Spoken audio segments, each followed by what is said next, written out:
আলহামদুলিল্লাহ রব্বিল আলামিন ওয়াসসালাতু ওয়াসসালামু আলা সাইয়্যিদিল মুরসালিন আম্মা বা'দ ফাআউযু বিল্লাহি মিনাশ শাইতানির রাজীম বিসমিল্লাহির রহমানির রহিম সালাতু ওয়াসসালামু আলাইকা ইয়া রাসূলুল্লাহ ওয়া আলা আলিকা ওয়া আসহাবিকা ইয়া হাবিবাল্লাহ আসসালাতু ওয়াসসালামু আলাইকা ইয়া নাবিয়াল্লাহ ওয়া আলা আলিকা ওয়া আসহাবিকা ইয়া নূরাল্লাহ। মাদানী চ্যানেলের দর্শক শ্রোতা, অনুষ্ঠান ব্যর্থতার কারণ।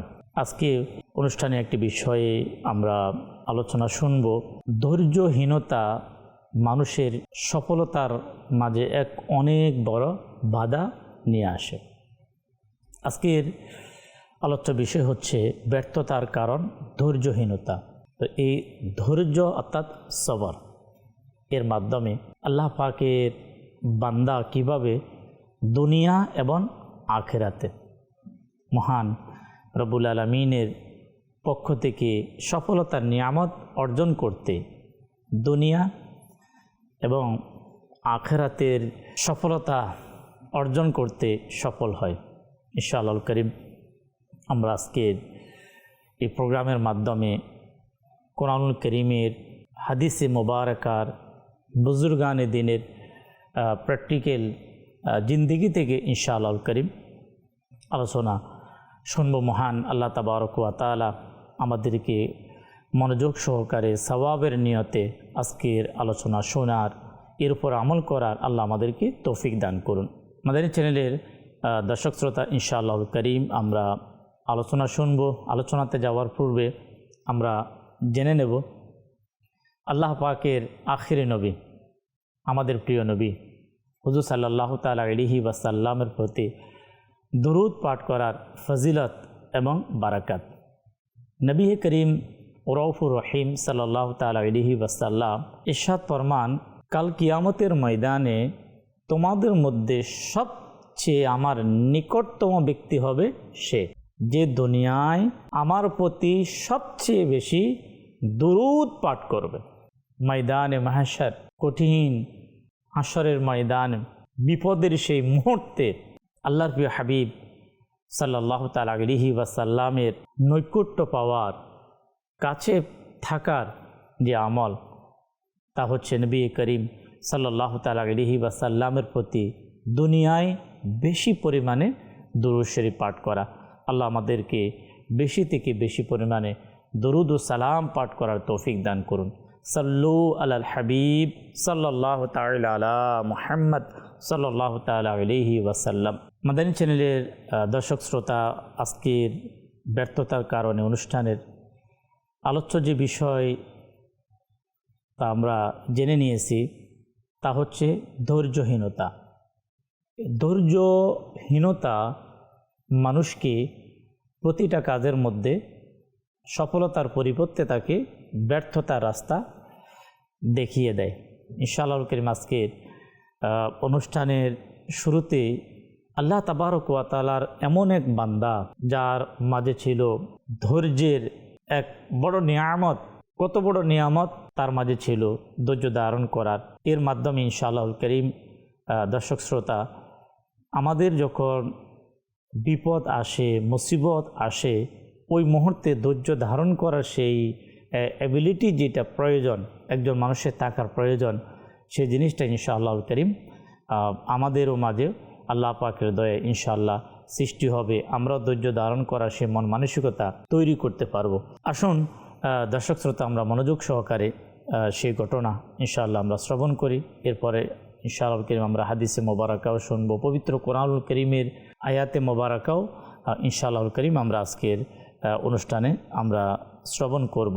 আল্লাহ পাকের একজন নবী, যার নাম হচ্ছে হযরতে সাইয়্যিদুনা ইউনুস আলা নবিয়িনা ওয়া আলাইহি সালাতু ওয়াসসালাম, তিনি হযরতে সাইয়্যিদুনা জিবরাইল আমিন, যিনি ফেরেশতাদের সরদার, জিবরাইল আমিন আলাইহিস সালাতু ওয়াসসালামকে বললেন, আমি সমস্ত পৃথিবীর সবচেয়ে বড় আবিদকে দেখতে চাই।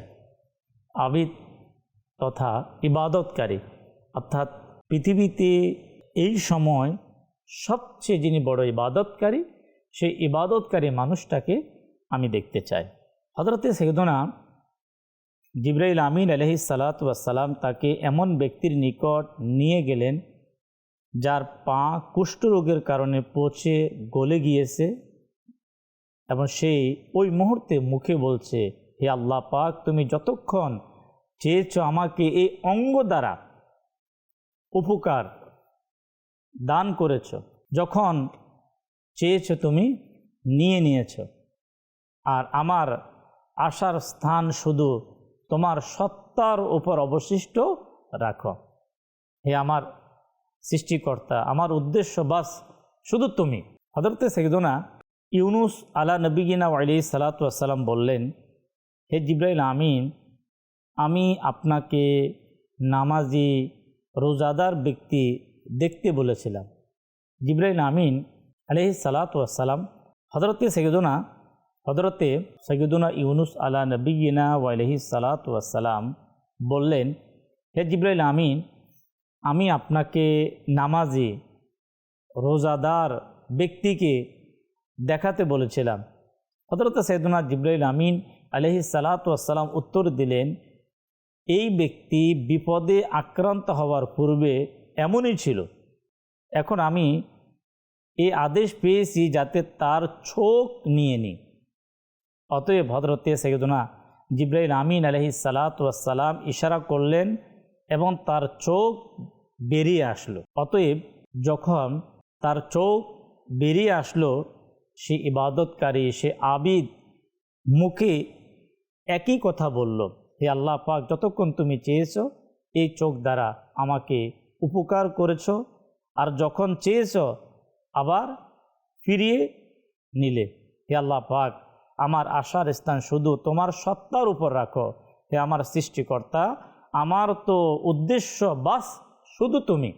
হযরতে সাইয়্যিদুনা জিবরাইল আমিন আলাইহিস সালাতু ওয়াস সালাম আবিদকে বলল, আসো আমি এবং তুমি মিলে দোয়া করি যেন আল্লাহ পাক তোমাকে আবার চোখ এবং হাত পা ফিরিয়ে দেয়, তুমি পূর্বের ন্যায় যাতে আল্লাহ পাকের বন্দেগী করতে পারো। আবিদ বলল, কখনো না। ওই আবিদ বান্দা যিনি, সে বলল, কখনো না। হযরতে সাইয়্যিদুনা জিবরাইল আমিন আলাইহিস সালাতু ওয়াস সালাম বললেন, কেন? আবিদ উত্তর দিলেন, যখন আমার আল্লাহর সন্তুষ্টি এতেই রয়েছে তবে আমি সুস্থতা চাই না। হযরতে সাইয়্যিদুনা ইউনুস আলা নবিয়িনা ওয়া আলাইহিস সালাতু ওয়াস সালাম বললেন, আসলে আমি অন্য কাউকে এর চেয়ে বড় আবিদ দেখিনি। হযরতে সাইয়্যিদুনা জিবরাইল আমিন আলাইহিস সালাতু ওয়াস সালাম বললেন, এটাই হলো সেই পথ আল্লাহর সন্তুষ্টি পর্যন্ত নিয়ে যাওয়াতে এর চেয়েও উত্তম কোনো পথ নেই। প্রিয় ভাইয়েরা, মাদানী চ্যানেলের দর্শক শ্রোতা, আমরা শুনলাম যে ধৈর্যশীল মানুষকে কেমন হওয়া উচিত। আল্লাহ তাবারক ওয়া তাআলার পক্ষ থেকে যখন তার বিপদ আসলো, তার হাত চলে গেল, তার পা চলে গেল, অতঃপর তার চোখের মতো নিয়ামত যখন তার থেকে চলে গেল, কিন্তু তার মধ্যে যে অধৈর্য হওয়া, চেঁচামি করা, কান্না করা, মানুষের কাছে গিয়ে অভিযোগ পেশ করা, তা না করে কি করলেন? ধৈর্য ধারণ করলেন। আবার এটাও বললেন যে আমার আল্লাহ যদি আমার এই অবস্থায় থাকা পছন্দ করেন তাহলে আমি সুস্থতা চাই না। আল্লাহ পাকের নবী হযরতে ইউনুস আলা নবিয়িনা আলাইহিস সালাতু ওয়াস সালাম বলতে বাধ্য হলেন যে আমি এই ব্যক্তির মতো আবিদ পৃথিবীতে আর দেখিনি। বাস্তবিক যে আল্লাহ রব্বুল আলামিন, আল্লাহ তাবারক ওয়া তাআলা বান্দাকে পরীক্ষা করেন, দিয়েও পরীক্ষা করেন, আবার নিয়েও পরীক্ষা করেন। আমার আপনার মাঝে যত প্রকার নিয়ামত, সম্পদের নিয়ামত, সন্তানের নিয়ামত, সম্মানের নিয়ামত, এক মানুষের জন্য তো এটাই চাওয়া থাকে যে আল্লাহ আমাকে সম্পদের নিয়ামত আমাকে দান করবে, কখনো সন্তানের নিয়ামত আমি পাবো, কখনো ইলমের নিয়ামত আমি পাবো, কখনো ইজ্জতের নিয়ামত আমি পাবো। আল্লাহ তাবারক ওয়া তাআলা দেওয়ার পরে দিয়েও পরীক্ষা করেন যে আমি আমার বান্দাকে নিয়ামত দান করলাম, বান্দা কি করে। আবার আল্লাহ তাবারক ওয়া তাআলা যখন ইচ্ছা করেন সেটাকে নিয়ে নেন, নেওয়ার পরে পরীক্ষাটা হচ্ছে বড় পরীক্ষা। কিন্তু আল্লাহ তাবারক ওয়া তাআলার নেক বান্দা যারা, সলফে সালেহিন যারা, তারা ওই মুহূর্তে যে আল্লাহ তাবারক ওয়া তাআলার প্রদত্ত যেই মুসিবত, আল্লাহ তাবারক ওয়া তাআলার পক্ষ থেকে যে পরীক্ষা তারা সফলতা অর্জন করে নেয়, ওই পরীক্ষায় তারা কামিয়াবি অর্জন করেন। যে জিনিসটার মাধ্যমে তার নাম হচ্ছে ধৈর্য, তার নাম হচ্ছে সবর। তাই মহান আল্লাহ তাবারক ওয়া তাআলা পবিত্র কোরআনুল কারীমের এবং হাদিসে মুবারাকার মধ্যেও আমাদের প্রিয় নবী রসুল করিম রউফুর রহিম সাল্লাল্লাহু তাআলা আলাইহি ওয়াসাল্লাম অসংখ্য জায়গায় ধৈর্য সম্পর্কে, যদি বিপদ চলে আসে, মুসিবত চলে আসে, তখন ধৈর্য কেমন হবে, সবর কেমন হবে, আর ওই সবরের বিনিময়, ধৈর্যের বিনিময়ে কি সফলতা পাওয়া যাবে। অনেক সময় আমরা এই যে সফলতা, একটা হচ্ছে দুনিয়াবী সফলতা, একটা হচ্ছে আখিরাতের সফলতা। একটা হচ্ছে দুনিয়ার ব্যর্থতা, মাদানী চ্যানেলের দর্শক শ্রোতা, আরেকটা হচ্ছে আখিরাতের ব্যর্থতা। কিন্তু আখিরাতের সফলতা হচ্ছে একজন মুমিন বান্দার জন্য সবচাইতে বড় সফলতা। আসুন আমাদের প্রিয় নবী রসুল করিম রউফুর রহিম সাল্লাল্লাহু তাআলা আলাইহি ওয়াসাল্লামের ফরমান, দুটি হাদিসে মোবারকা ইনশাআল্লাহুল করিম আমরা শ্রবণ করব। যে আল্লাহ পাকের আখিরি নবী হুজুর সাল্লাল্লাহু আলাইহি ওয়াসাল্লাম ইরশাদ ফরমান, আল্লাহ তাবারক ওয়া তাআলার ফরমান, যখন আমি আমার কোনো বান্দাকে তার শরীর, সম্পদ বা সন্তানের মাধ্যমে পরীক্ষায় লিপ্ত করি, শারীরিকভাবে হোক, আর্থিকভাবে হোক, অথবা সন্তানের মাধ্যমে হোক, অতঃপর সে ধৈর্য ধারণ করে এবং সেটাকে সদরে গ্রহণ করে, তবে কিয়ামতের দিন আমার লজ্জা হবে তার জন্য মিজান প্রতিষ্ঠা করা বা তার আমল নামাকে খোলা। আল্লাহু আকবার। বুখারী শরীফের একটি হাদিসে মোবারকা এভাবে এসেছে যে আল্লাহ পাক ইরশাদ করেন, যখন আমি আমার মুমিন বান্দা থেকে তার কোনো দুনিয়াবী পছন্দনীয় জিনিসকে নিয়ে নিই, অতঃপর সে তার উপর ধৈর্য ধারণ করে, তখন আমার নিকট তার প্রতিদান জান্নাত ব্যতীত আর কিছু নয়। প্রিয় ইসলামী ভাইয়েরা, মাদানী চ্যানেলের দর্শক শ্রোতা, এই যে দুটি হাদিসে কুদসির মাধ্যমে আমাদের জন্য বড় শিক্ষণীয় হচ্ছে যে যখনই কোনো বিপদ, যখন কোনো মুসিবত চলে আসে, সন্তানের উপর মুসিবত চলে আসে, ব্যবসা চলমান, তো ব্যবসায় কখনো মুসিবত চলে আসতে পারে। এই যে মুসিবত, এই যে বিপদ আসা, এটাকে অস্বীকার করলেও আমাদের ঈমান চলে যাবে। যেহেতু কোরআনুল কারীমের মধ্যেও এবং হাদিসে পাকের মধ্যে, হাদিসে কুদসির মধ্যেও এসেছে যে আল্লাহ তাআলার পক্ষ থেকে মুসিবত আসে, কখনো বান্দার মালে, কখনো বান্দার শারীরিকভাবে, কখনো বান্দার আওলাদ সন্তানের উপর মুসিবত আসে। এখন এই মুসিবত আসার সাথে সাথে এখন হচ্ছে মাদানী চ্যানেলের দর্শক শ্রোতা, আমি কি সফলতা অর্জন করব না আমি ব্যর্থ হব? তো সফলতা কি? সফলতা হচ্ছে যখন আল্লাহ তাআলা প্রদত্ত সেই মুসিবতকে ধৈর্য ধারণ করে সেটাকে সদরে গ্রহণ করবে, এটাই হচ্ছে ওই আল্লাহর বান্দার জন্য সফলতা। ব্যর্থতা কি? ব্যর্থতা হচ্ছে অভিযোগ করা, পেরেশান হওয়া, অধৈর্য হওয়া এবং নিজের পেরেশান সময়ে ওই পেরেশানি যে মুহূর্ত, সেই মুহূর্তে আল্লাহ পাকের ইবাদতকে ছেড়ে দেওয়া, আল্লাহ পাকের বন্দেগী করাকে ছেড়ে দেওয়া। অনেকেই এমন দেখা যায় যখন তার বিপদ চলে আসে, যদি তার মধ্যে যে ইবাদত ছিল, আমলের আগ্রহ ছিল, অনেক সময় তারা সে আমল আগ্রহকে হারিয়ে ফেলে। কিন্তু বুজুর্গানে দিন, আউলিয়ে কামিলিন এর জীবনের মধ্যে অসংখ্য ঘটনা এমনই পাওয়া গিয়েছে, যখন বিপদ চলে আসলো তখন আল্লাহ পাকের শুকরিয়া আদায় করে ইবাদতকে বাড়িয়ে দিতেন। কেন?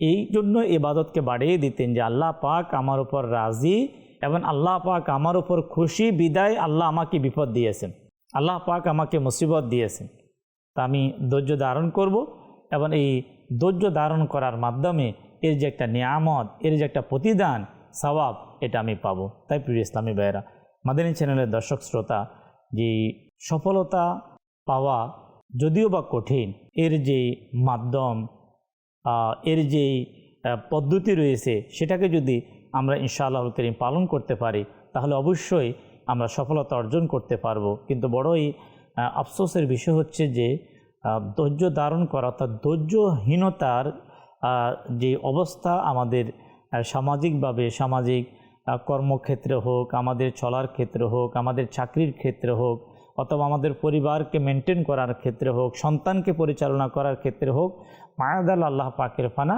যে আমাদের অধৈর্যহীনতা, অনেক সময় আমি ব্যর্থ হয়ে যাই। বাবা যখন তার সন্তানকে লালন পালন করার ক্ষেত্রে অধৈর্য হয়ে যায়, তখন তার কারণে তার সন্তান বিপদগামী হয়ে যায়, তার সন্তান আল্লাহ পাকের ফানা কখনো নেশাগ্রস্ত হয়ে যায়, তার সন্তান যখন বদ আমলকারী হয়ে যায়, বাস্তবিক পক্ষে ওই মা বাবা ব্যর্থ হয়ে যায়। কেন? এর কারণ হচ্ছে যে মা এবং বাবা তাকে ধৈর্যের সাথে, সবরের সাথে তার সন্তানকে পরিচালনা করা, পরিবারকে মেনটেন করা। একই উদাহরণ, সেটা ব্যবসার ক্ষেত্রে হতে পারে, সেটা সামাজিক ক্ষেত্রে হতে পারে। তাই আমাদের যে দায়িত্ব, আমাদের যে কর্তব্য, সদা সর্বদা সর্ব অবস্থায় ধৈর্য ধারণ করব, সবর করব, এবং আল্লাহ তাবারক ওয়া তাআলার প্রদত্ত যদি কোনো বিপদ চলে আসে, তখন আমরা পবিত্র কোরআনুল কারীমের আয়াতে মোবারকাকে ইনশাআল্লাহুল কারীম আমরা শ্রবণ করব। ওই সকল আয়াতে মোবারকা, যে সকল আয়াতে মোবারকার মধ্যে মহান আল্লাহ তাবারক ওয়া তাআলা বান্দাকে পরীক্ষা করবে, কোন জিনিসের মাধ্যমে পরীক্ষা করবে, কিভাবে পরীক্ষা করবে, রবের পক্ষ থেকে পরীক্ষা কিভাবে আসে, সে বিষয়গুলোকে ইনশাআল্লাহুল কারীম যদি আমি আপনি স্মরণ করতে পারি, তা আল্লাহ পাকের দয়ায় ইনশাআল্লাহ ধৈর্য ধারণ করার সে মন মানসিকতা আমাদের সৃষ্টি হবে। পাশাপাশি ধৈর্য ধারণ করার মাধ্যমে কি নিয়ামত পাওয়া যায়, কেমন নিয়ামত পাওয়া যায়, আখিরাতে কি নিয়ামত আল্লাহ তাবারক ওয়া তাআলা ধৈর্যশীলদের জন্য রেখেছেন, সে বিষয়গুলোকে যখন আমরা অধ্যয়ন করব, সেগুলোকে যখন আমরা স্টাডি করব, পড়ব, তো ইনশাআল্লাহুল কারীম অধৈর্যহীনতা আমাদের থেকে দূর হবে, ধৈর্য ধারণ করার মন মানসিকতা আমাদের মাঝে সৃষ্টি হবে। মহান আল্লাহ রাব্বুল আলামিন পবিত্র কোরআনুল কারীমের দ্বিতীয় পারা সূরা বাকারার 150 নম্বর আয়াতে মোবারকা, এই আয়াতে মোবারকা ওই সকল ব্যক্তিদের জন্য যারা বিপদ আসার সাথে সাথে ভয় পেয়ে যায়, কোনো না কোনো মাধ্যমে যখন তার কাছে বিপদ চলে আসে ভয় পেয়ে যায়। তা আসলে মূলত মহান আল্লাহ তাবারক ওয়া তাআলার পক্ষ থেকে যে বিপদটা কেন আসে, এই বিপদ আসা আল্লাহ পাকের নেক বান্দাদের জন্য নিয়ামত। মহান আল্লাহ রাব্বুল আলামিন পবিত্র কোরআনুল কারীমের মধ্যে ইরশাদ ফরমান, এই আয়াত মোবারকার অনুবাদ আলা হযরত ইমামে আহলে সুন্নাত মুজাদ্দিদে দ্বীন ও মিল্লাত শাহ ইমাম আহমদ রেজা খান রহমতুল্লাহ তাআলা আলাইহি পবিত্র কোরআনুল কারীমের বিশ্ববিখ্যাত বিশুদ্ধ তরজমা, যার নাম হচ্ছে কানজুল ঈমান। এভাবে ইরশাদ ফরমান, আর অবশ্যই আমি তোমাদেরকে পরীক্ষা করব কিছু ভয় ও ক্ষুধা দ্বারা। আল্লাহ পাক ফরমান, অবশ্যই আমি তোমাদেরকে পরীক্ষা করব কিছু ভয় ও ক্ষুধা দ্বারা, এবং কিছু ধন সম্পদ, জীবন ও ফল ফসলের ঘাটতি দ্বারা। আর সুসংবাদ শোনান, আল্লাহ পাক বলে সুসংবাদ শোনান ওই সকল ধৈর্য ধারণকারীদেরকে। তাহলে প্রিয় ইসলামী ভাইয়েরা, মাদানী চ্যানেলের দর্শক শ্রোতা, এখানে আল্লাহ তাবারক ওয়া তাআলা যে বান্দাকে কিভাবে পরীক্ষা করবে তাও আল্লাহ তাবারক ওয়া তাআলা ইরশাদ করলেন, এবং সুসংবাদ কাদের জন্য তাও আল্লাহ তাবারক ওয়া তাআলা ইরশাদ করলেন। উক্ত আয়াতে মোবারকায় আল্লাহ তাবারক ওয়া তাআলা বান্দাকে কিভাবে পরীক্ষা করবে এবং বান্দা কিভাবে সফলতা অর্জন করবে, দুটি বিষয় একই আয়াতে মোবারকার মধ্যে আল্লাহ তাবারক ওয়া তাআলা ইরশাদ করেন। আল্লাহ তাবারক ওয়া তাআলা আয়াতে পাকের সর্বশেষ যে সুসংবাদ, তো সুসংবাদ কাদের জন্য? ধৈর্য ধারণকারীদের জন্য। ক্ষুধার্ত অবস্থায় ধৈর্য ধারণ, ভয় অবস্থায় ধৈর্য ধারণ, আপনার শারীরিক বিপদে ধৈর্য ধারণ, ফল ফসলের ঘাটতি মাধ্যমে ধৈর্য ধারণ। আর এই ধৈর্য ধারণকারীদেরকে আল্লাহ তাবারক ওয়া তাআলা কি বলেন, যে তাদেরকে সুসংবাদ শোনান হোক। সুসংবাদটা কেমন হতে পারে? আসুন আমরা সহিহ বুখারী শরীফের একটি হাদিসে মোবারকা, যারা ধৈর্য ধারণ করে তাদের জন্য কেমন সুসংবাদ, কেমন সফলতা। আজকে না জানার কারণে আমরা অনেকেই মনে করি যে আমি ব্যর্থ, যে আমি এত অভাব, আমি তো ধ্বংসপ্রাপ্ত, আমি তো ব্যর্থ, আমার ফসল জমি নষ্ট হয়ে যাচ্ছে, আমি তো ব্যর্থ, আমার ফল ফলাদি এত ছিল আজকে তা দিন দিন শেষ হয়ে যাচ্ছে, আমি ব্যর্থ। না, আপনি ধৈর্য ধারণ করুন, আপনি সবর করুন। আল্লাহ পাক আপনার জন্য এমন সফলতা আল্লাহ তাবারক ওয়া তাআলা আপনার জন্য রেখেছেন, কিন্তু সেটা পাওয়া যাবে, সেটা পাওয়ার মাধ্যম হচ্ছে সবর। হযরতে সাহাবী রাসূল হযরতে সাইয়্যিদুনা আব্দুল্লাহ ইবনে আব্বাস রাদিয়াল্লাহু আনহুমা বলেন, নবী করিম সাল্লাল্লাহু আলাইহি ওয়াসাল্লাম ইরশাদ ফরমান, যে ব্যক্তির সম্পদ বা প্রাণের উপর বিপদ আসলো, তার সম্পদ অথবা তার জান এর উপর বিপদ আসলো, অতঃপর সে তা গোপন রাখলো, মানুষের কাছে প্রকাশ করলো না, তবে আল্লাহ পাকের উপর হক তাকে বিনা হিসাবে ক্ষমা করে দেওয়া। অপর এক বর্ণনায় এভাবে এসেছে, মুসলমানদের রোগ, দুঃখ, চিন্তা, কষ্ট, বেদনার মধ্যে যে বিপদ আসুক না কেন, এমনকি যদি কাঁটাও যদি বিদ্ধ হয়, শরীরে কাঁটা লেগে গেল, তবে আল্লাহ পাক তা তার জন্য গুনাহের কাফারা বানিয়ে দেয়। প্রিয় ইসলামী ভাইয়েরা, বিপদ একদিকে, ধৈর্য অপরদিকে। ধৈর্যের ফলাফল কত বড় নিয়ামত! ধৈর্য ধারণ করা, সবর করা আমাদের বুজুর্গানে দিন, আউলিয়ে কামিলিনদের জীবনী যখন দেখা যায়, যারা প্র্যাকটিক্যালভাবে আমল করে মানুষকে দেখাতেন যে এভাবে ধৈর্য ধারণ করতে হয়, এভাবে সবর করতে হয়। যেমন সিলসিলায়ে আত্তারিয়া কাদেরিয়ার মহান বুজুর্গ হযরতে সাইয়্যিদুনা সিদ্দিক সাকাতি রাহমাতুল্লাহ তাআলা আলাইহিকে কোন একজন ব্যক্তি ধৈর্য সম্পর্কে প্রশ্ন করলেন। যখন প্রশ্ন করলেন, তো তিনি রাহমাতুল্লাহ তাআলা আলাইহি বয়ান করা শুরু করলেন, কীভাবে ধৈর্য ধারণ করতে হবে, ধৈর্য ধারণ করার পদ্ধতি কী, তিনি বয়ান করা শুরু করলেন। এমন সময় একটি বিচ্ছু এসে তিনি রাহমাতুল্লাহ তাআলা আলাইহির পায়ে অনবরত আঘাত করতে লাগলো।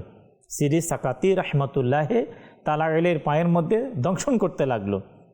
কিন্তু হযরতে সাইয়্যিদুনা সিদ্দিক সাকাতি রাহমাতুল্লাহ তাআলা আলাইহি একেবারে শান্ত রইলেন, যে এমনই মনে হচ্ছে যে কিছুই হচ্ছে না, একেবারে নিশ্চুপ, একেবারে শান্ত। তাকে জিজ্ঞাসা করা হলো, এই বিষাক্ত বিচ্ছুটিকে আপনি তাড়িয়ে দেননি কেন? আপনাকে আঘাতের উপর আঘাত করে যাচ্ছে। তিনি বললেন, আল্লাহ পাকের প্রতি আমার লজ্জা হচ্ছে, আমি ধৈর্যের বয়ান করছি কিন্তু নিজেই ধৈর্য ধারণ করছি না, যে আমি এই কারণে ধৈর্য ধারণ করলাম যে আল্লাহ পাকের প্রতি আমার লজ্জা হচ্ছে যে আমি নিজেই বয়ান করছি ধৈর্যের উপর, আর আমি নিজে অধৈর্য হয়ে যাব। দেখুন প্রিয় ইসলামী ভাইয়ার, মাদানী চ্যানেলের দর্শক শ্রোতা, যে হযরতে সাইয়্যিদুনা সিদ্দিক সাকাতি রাহমাতুল্লাহ তাআলা আলাইহি তিনি বিচ্ছু এতবার আঘাত করার পরও তিনি কারো কাছে অভিযোগ করছে না, তিনি ধৈর্য।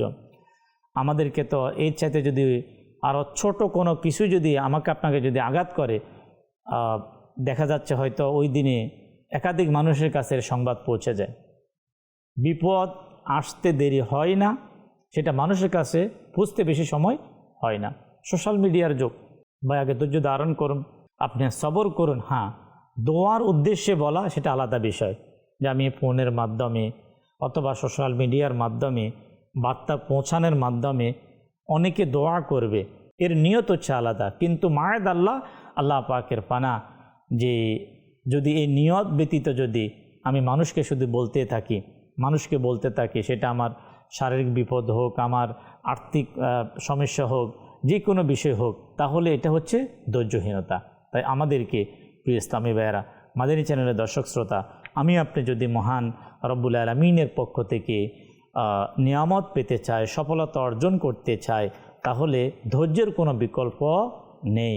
পৃথিবীতে যারা ব্যর্থ হয়েছে, যারা ক্ষতিগ্রস্ত হয়েছে, যারা ধ্বংস হয়েছে, যারা আপনার এর যে মূল যদি স্টোরি যদি বের করা হয় তাহলে এর একটি কারণ এটা অবশ্যই পাওয়া যাবে, সেই ছিল অধৈর্য লোক, অর্থাৎ তার মধ্যে ধৈর্য বলতে কিছুই ছিল না, এই কারণে সে শেষ পর্যন্ত ব্যর্থ হয়েছে। তাই প্রিয় ইসলামী ভাইয়েরা, মাদানী চ্যানেলের দর্শক শ্রোতা, আসুন আমরা অনুষ্ঠানের সর্বশেষ ধৈর্য কাহাকে বলে এবং কোন কোন কাজে আমাকে আপনাকে অবশ্যই ধৈর্য ধারণ করতে হবে, এই দুটি বিষয় ইনশাআল্লাহুল কারীম আমরা শ্রবণ করব। ধৈর্য সম্পর্কে কিতাবের মধ্যে এভাবে এসেছে যে ধৈর্যের অর্থ হলো বাধা দেওয়া, আর পরিভাষায় সফলতার আশায় বিপদে অস্থির না হওয়াকে ধৈর্য বলে। দুটি জিনিস, একটি হচ্ছে ধৈর্যের অর্থ হলো বাধা দেওয়া, ট্যাকেল দেওয়া, আর পরিভাষায় হচ্ছে সফলতার আশায় বিপদে অস্থির না হওয়াকে ধৈর্য বলে। তাহলে ধৈর্য ধারণ করা হচ্ছে সফলতা, আর অধৈর্যহীনতা হচ্ছে ব্যর্থতা। আল্লাহ পাক আমাদেরকে ধৈর্য ধারণ করার, সফলতা অর্জন করার এবং অধৈর্যহীনতা থেকে বেঁচে ব্যর্থতা থেকে আল্লাহ পাক আমাদেরকে বাঁচার সে তৌফিক দান করুন। দর্শক শ্রোতা, আজকের অনুষ্ঠানের আলোচ্য বিষয় ধৈর্যহীনতা। ব্যর্থতার একটি বড় কারণ হচ্ছে ধৈর্যহীনতা, সবর না করা। তাই সবর অবশ্যই করতে হবে। পবিত্র কোরআনুল করিমের মধ্যে আল্লাহ তাবারক ওয়া তাআলা যে আল্লাহর কাছে সাহায্য চাওয়ার জন্য মহান রবের হুকুম, যে মাধ্যমে আমরা আল্লাহ পাকের কাছে আমরা সাহায্য চাইব, সেটাও ছিল সবর এবং নামাজের মাধ্যমে। ধৈর্য এবং নামাজের মাধ্যমে আমরা মহান আল্লাহ তাবারক ওয়া তাআলার কাছে আমরা সাহায্য প্রার্থনা করব, সফলতা অর্জন করব। মহান রব্বুল আলামিন আমরা আজকের অনুষ্ঠানে যাই শুনলাম, আল্লাহ তাবারক ওয়া তাআলা আমাদেরকে স্মরণ রাখার, তদ অনুযায়ী আমাদেরকে আমল করার তৌফিক দান করুক ইনশাআল্লাহুল কারীম। দর্শক শ্রোতা, ব্যর্থতার কারণ এই অনুষ্ঠানের আরও একটি পর্বে ইনশাআল্লাহুল কারীম আরও কিছু ব্যর্থতার কারণ সম্পর্কে আমরা জানব। যখনই জানব তো ইনশাআল্লাহুল কারীম এর থেকে আমরা বাঁচতে থাকব। যখনই আমরা বাঁচতে থাকব তখন ইনশাআল্লাহুল কারীম আল্লাহ পাকের দয়ায় দুনিয়া এবং আখিরাতের প্রকৃত সফলতা আমরা অর্জন করতে পারব। সাল্লু আলাল হাবিব সাল্লাল্লাহু তাআলা আলা মুহাম্মদ সাল্লাল্লাহু আলাইহি ওয়াসাল্লাম।